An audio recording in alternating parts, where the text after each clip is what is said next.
Hello everyone, कैसे हैं आप सभी लोग। आई होप आप सभी लोग अच्छे होंगे। चलिए फिर हम चलते हैं अपने इम्पोर्टेंट क्वेश्चंस की तरफ। आज है 31 जनवरी 2024। तो आज हम 31 जनवरी के इम्पोर्टेंट क्वेश्चंस डिस्कस करेंगे।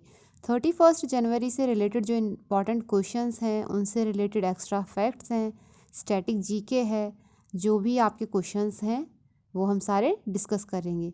चलिए फिर हम चलते हैं अपनी क्लास की तरफ। लेकिन आप लोग जानते हैं ना, उससे पहले हम क्या करते हैं, अपने लास्ट क्लास के क्वेश्चंस का रिवीजन करते हैं। तो चलिए फिर हम चलते हैं अपनी लास्ट क्लास के क्वेश्चंस का रिवीजन करने।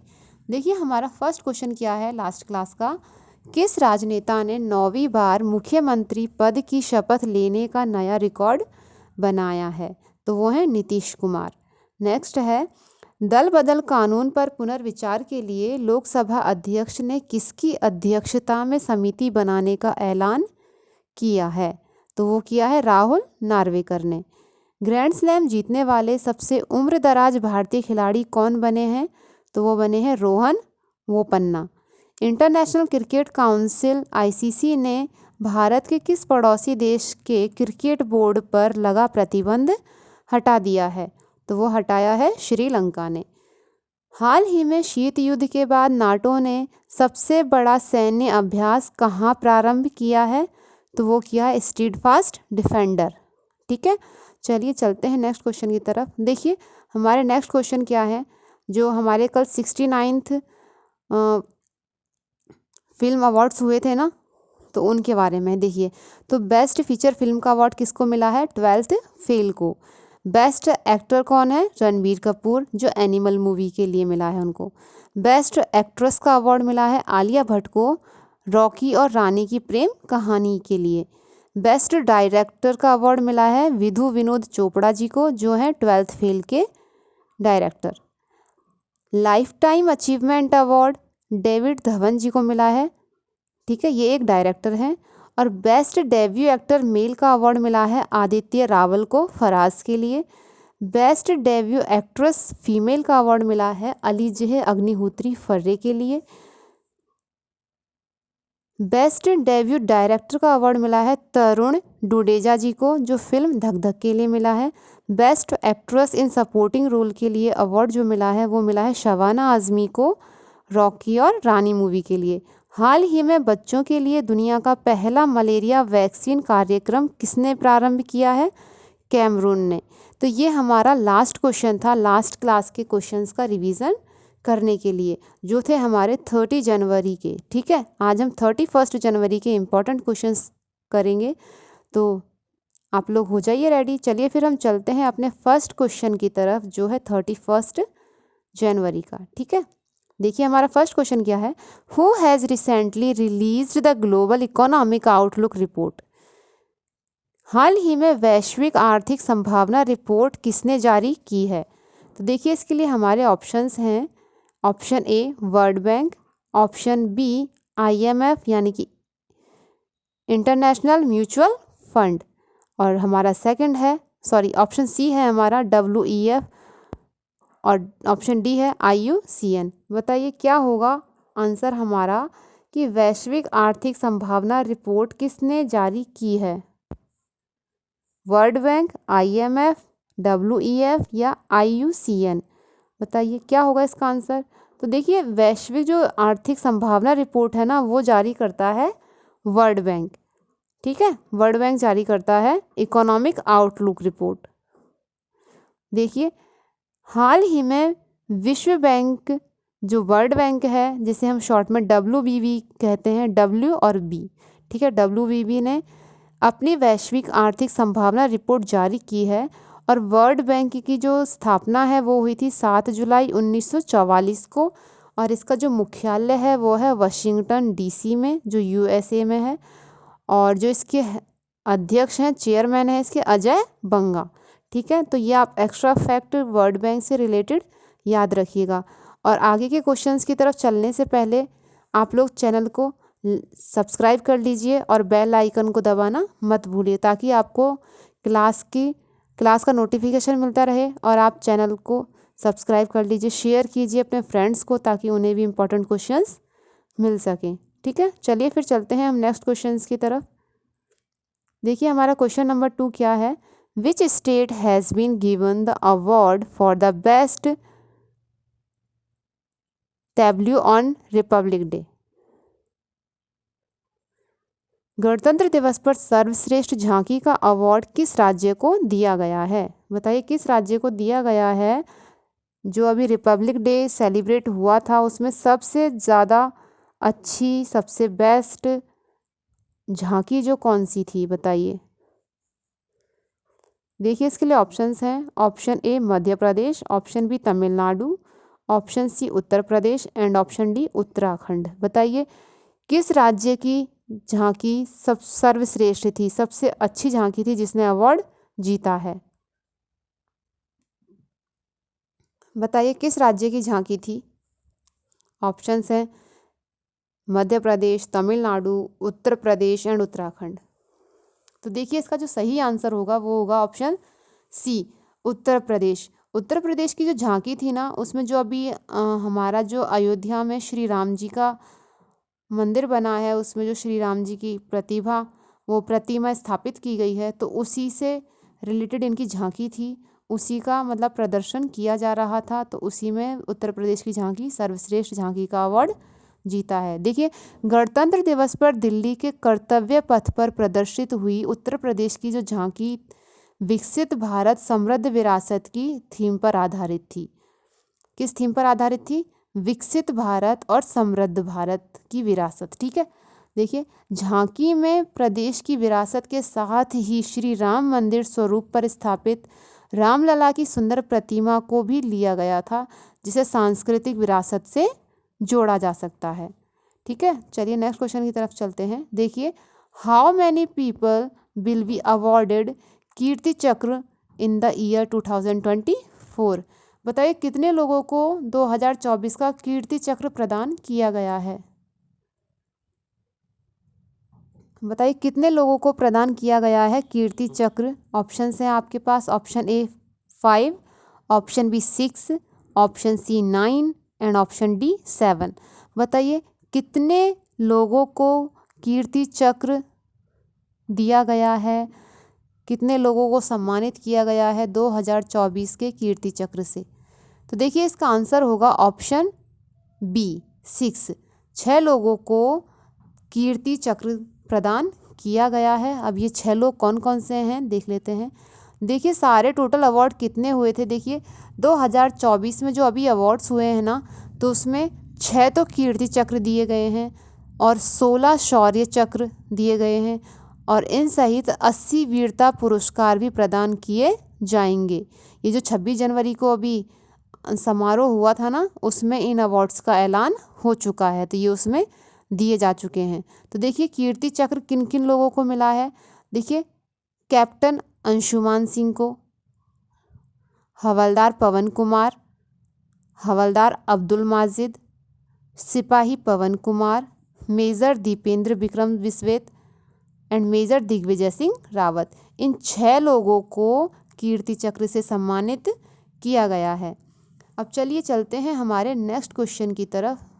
देखिए हमारा नेक्स्ट क्वेश्चन है, who was recently honoured with the title of Sanatan Shiromani. बताइए हाल ही में किसे सनातन शिरोमणि की उपाधि से सम्मानित किया गया है।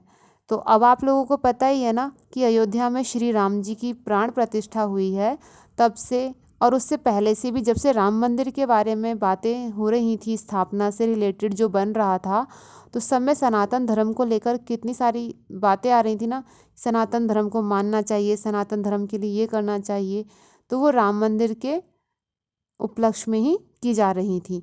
तो बताइए देखिए इसमें ऑप्शंस हैं, option A Narendra Modi, option B Ratan Tata, option C Vikrant Massey and option D Yogi Adityanath, जो उत्तर प्रदेश के सीएम है। तो देखिए बताइए कौन है वो इनमें से जिन्हें सनातन शिरोमणि की उपाधि से सम्मानित किया गया है।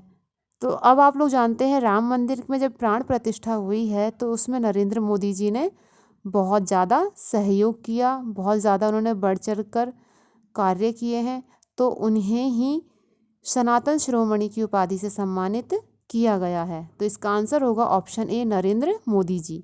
ठीक है, चलिए चलते हैं। देखिए, अयोध्या में राम मंदिर में भगवान राम के प्राण प्रतिष्ठा समारोह के उपरांत अखिल भारतीय अखाड़ा परिषद ने प्रधानमंत्री नरेंद्र मोदी जी को नागरिक अभिनंदन करके उन्हें सनातन शिरोमणि की उपाधि से सम्मानित किया गया है। तो किसने किया है नरेंद्र मोदी जी को सम्मानित? देखिए, ये हैं अखिल भारतीय अखाड़ा परिषद के जो सदस्य हैं, उन्होंने नरेंद्र मोदी जी को सम्मानित किया है सनातन शिरोमणि उपाधि से, क्योंकि 500 वर्षों के लंबे इंतजार के बाद सभी सनातनियों को श्री राम जन्मभूमि मंदिर का सपना साकार हुआ है।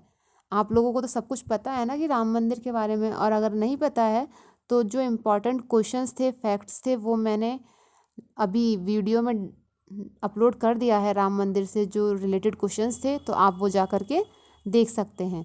तो आपको जो भी इम्पोर्टेंट क्वेश्चंस मिल जाएंगे, जो आप पढ़ना चाहते हैं, जो आपके एग्ज़ाम से इम्पॉर्टेंट है, एग्ज़ाम के पॉइंट ऑफ व्यू से, तो आप वो जा कर के देख सकते हैं। ठीक है, चलिए नेक्स्ट क्वेश्चन है हमारा। देखिए, who has von his first grand slam in Australia open men's single?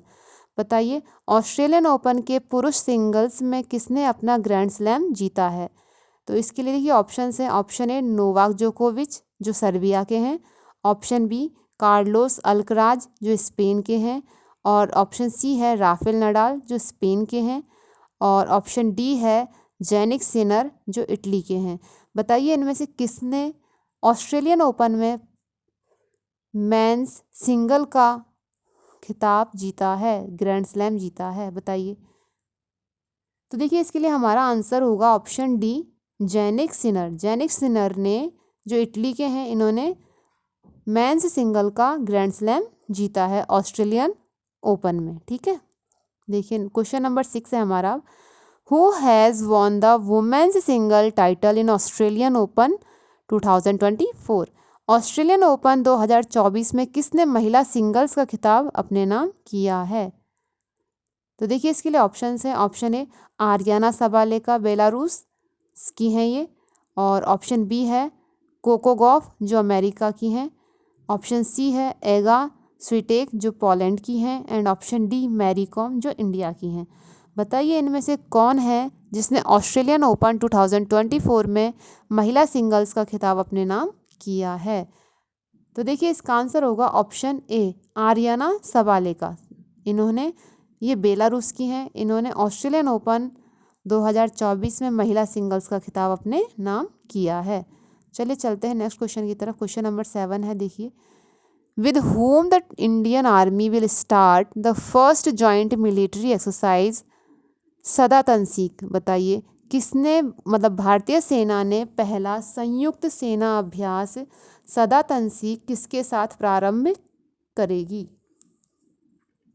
बताइए, भारतीय सेना ने अपना जो पहला संयुक्त सेना अभ्यास है जिसका नाम है सदा तंसीक, ये किसके साथ प्रारंभ करने जा रही है? देखिए, इसके लिए ऑप्शंस हैं। ऑप्शन ए है Saudi Arab, option B America, and option C France, and option D Bangladesh. बताइए, इनमें से कौन सा देश है जिसके साथ भारतीय सेना संयुक्त सेना अभ्यास सदा तंसीक प्रारंभ करेगी? तो इसके लिए देखिए ऑप्शन ए सही होगा, सऊदी अरब। ठीक है, चलिए चलते हैं, क्या एक्स्ट्रा फैक्ट हैं वो देख लेते हैं। देखिए, पहला संयुक्त सैन्य अभ्यास सदा तंसीक भारत और सऊदी अरब की सेना के बीच में प्रारंभ होगा।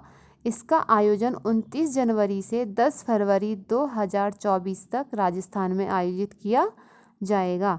ये भी रिसेंट में चल रहा है। आज है 31 जनवरी और ये 29 जनवरी से स्टार्ट हो गया है। अब ये 10 फरवरी तक चलेगा। ठीक है, राजस्थान में जो आयोजित हो रहा है, जो ये सदा तंसीक अवार्ड है, मतलब सॉरी एक्सरसाइज है, ये इंडिया और सऊदी अरब की सेनाओं के बीच चल रही है।